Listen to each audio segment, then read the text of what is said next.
Yes, good morning, students. We have already discussed chapter 4 challenges of nation buildings, and we have discussed what were the challenges before India at the time of independence. कि independence के समय कौन कौन से main challenges थे. One is the democracy को उसमें stable करना, बिकॉज यहाँ पर डाइवर्सिटी थी, डिफरेंट रिलीजन्स के पीपल थे और उनको एक जो है डेमोक्रेटिक गवर्नमेंट के अकॉर्डिंग और उनको कैसे इंटीग्रेशन करना है वो सबसे मेन प्रॉब्लम्स थी. और सेटलमेंट ऑफ रिफ्यूजीज था, उसके अलावा अनएम्प्लॉयमेंट, ये सब प्रॉब्लम्स थी. और सेकंड जो मेन प्रॉब्लम्स थी जो प्रिंसली स्टेट्स थी उनको कैसे मनाया जाए और उसके लिए उनको जो है मनाकर उनको एक जो है यूनिटी इस्टेब्लिश की जाए, एक जो है इंटीग्रेशन ऑफ द कंट्री की जाए. तो इसमें मेन जो था रोल जो था सरदार वल्लभ भाई पटेल का मेन रोल था. और इसमें लेटेस्ट जो नया टॉपिक जो इसमें इसी चैप्टर में इंक्लूड हुआ है वो है सरदार Vallabh Bhai Patel and integration of states. कि इसमें जो है सरदार वल्लभ भाई पटेल का कौन थे और उनका क्या रोल था, और इसके अलावा इंटीग्रेशन ऑफ द स्टेट्स कि उन्होंने कैसे इंटीग्रेशन ऑफ द स्टेट्स किया, उसमें आपने सरदार वल्लभ भाई पटेल के बारे में बताकर उसके बाद आपने उसमें जितनी भी स्टेट्स का जो था एक्सेशन ऑफ हैदराबाद, जूनागढ़, मणिपुर, ये सब स्टेट्स के बारे में आपने उसमें लिखना है. And Sardar Vallabh Bhai Patel is known as the iron man of India. ये आपकी बुक में इसके बारे में नहीं है तो इसलिए ये मैं आपको एक्सप्लेन कर रही हूँ. Sardar Vallabh Bhai Patel is known as the iron man of India. He was instrumental in India's independence struggles and then for the integration of over 500 princely state into the union of India. कि सरदार वल्लभ भाई पटेल ही ऐसे थे जो कि उनके स्ट्रगल से और इंटीग्रेशन ऑफ स्टेट्स हुआ. उस समय princely states at the time of the principal state there were 565 princely states थी, और जिसको कि सरदार वल्लभ भाई पटेल जो थे 500 जो प्रिंसली स्टेट्स थी उनको उन्होंने जो है यूनियन ऑफ इंडिया में शामिल किया. एंड जो है इसलिए उनको जो है 1928 में जो उनको टाइटल दिया गया था, सरदार का जो टाइटल है वो दिया गया था. It was the women of Bardoli's who had given the title Sardar for the first time, which in Gujarati the most Indian language means chief और लीडर्स. कि ये जो टाइटल था सरदार, जो पहले इनका नाम वल्लभ भाई पटेल ही था, बाद में उनको जो है सरदार का टाइटल दिया गया. और ये किसने दिया था? वुमेन्स ऑफ बरदौलीज की जो वुमेन्स थी उन्होंने उसको ये टाइटल दिया था. और गुजराती में इसका जो है गुजराती में जो है मोस्टली द इंडियन लैंग्वेज में इसका मीन्स होता है चीफ और leader. The Bardoli Satyagraha in Gujarat is considered as a major episode of civil disobedience and revolt in the Indian independence movements.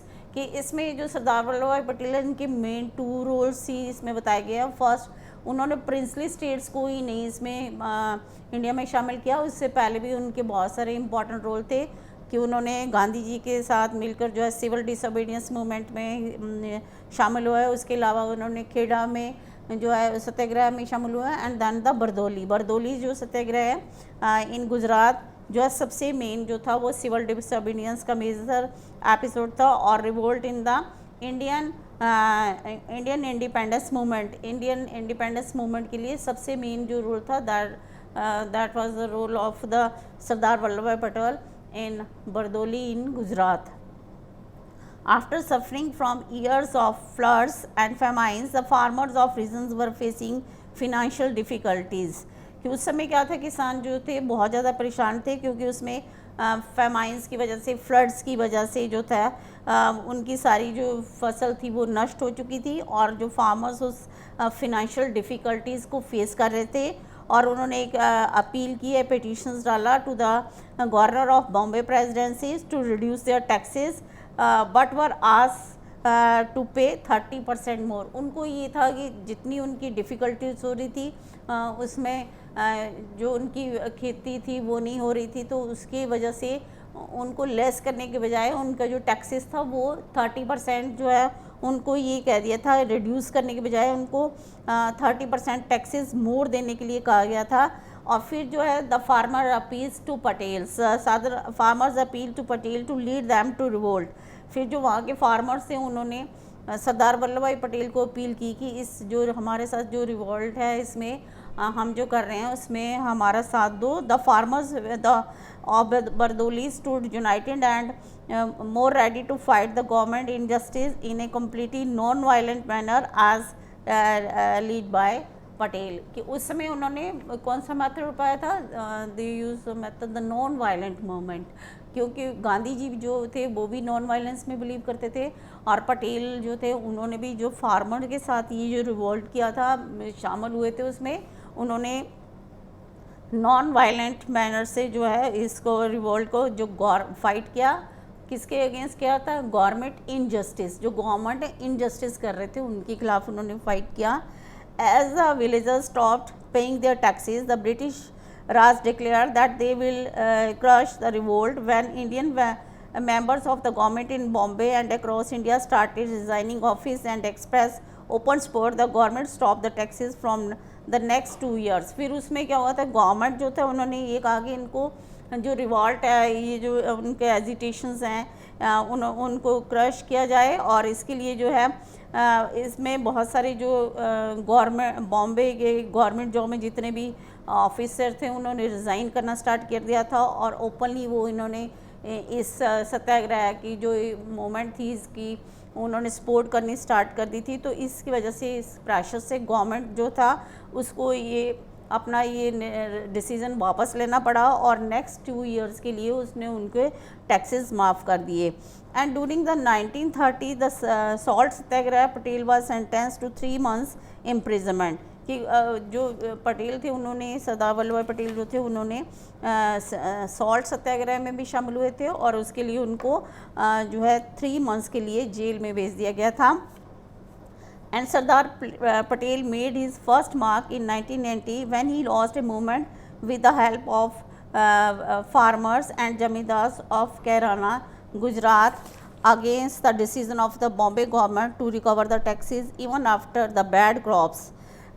उसमें जो सबसे पहले उन्होंने अपना जो सरदार वल्लभ भाई पटेल थे उन्होंने 1918 में ही जो था ये अपना सारा स्टार्ट कर दिया था। उन्होंने एक मूवमेंट्स जो है वो भी गुजरात में कैराना में जो थे उन्होंने की थी, किसके with the help of the farmers and zamindars के साथ उन्होंने मिलकर ये की थी against the decision of the Bombay government. कि बॉम्बे गवर्नमेंट के अगेंस्ट किया था उन्होंने। इसमें कहा था कि वो जो है बॉम्बे गवर्नमेंट के खिलाफ किया था कि वो टैक्सेस रिकवर नहीं कर सकती क्योंकि बैड क्रॉप्स है, बैड सीजन्स है, सीजन्स की वजह से क्रॉप्स सही नहीं हुई, इसलिए उन्होंने इसके अगेंस्ट जो था बॉम्बे गवर्नमेंट के अगेंस्ट जो था उन्होंने ये रिवॉल्ट किया था।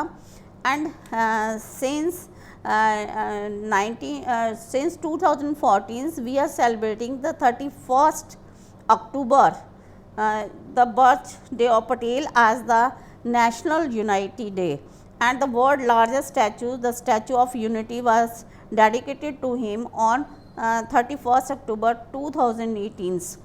उसमें सबसे ज़्यादा जो है इसमें उनको अब भी जो है बहुत ज़्यादा इम्पोर्टेंस दी गई है कि उनका एक स्टैचू बनाया गया जिसको स्टैचू ऑफ यूनिटी का नाम दिया गया, और उनको डेडिकेट किया गया उनके बर्थडे के दिन, और 31 अक्टूबर 2018 में को। और ये जो है वर्ल्ड का लार्जेस्ट स्टैचू है, और ये 182 मीटर्स जो है वो हाई है ये। एंड थैंक यू, इतना ही।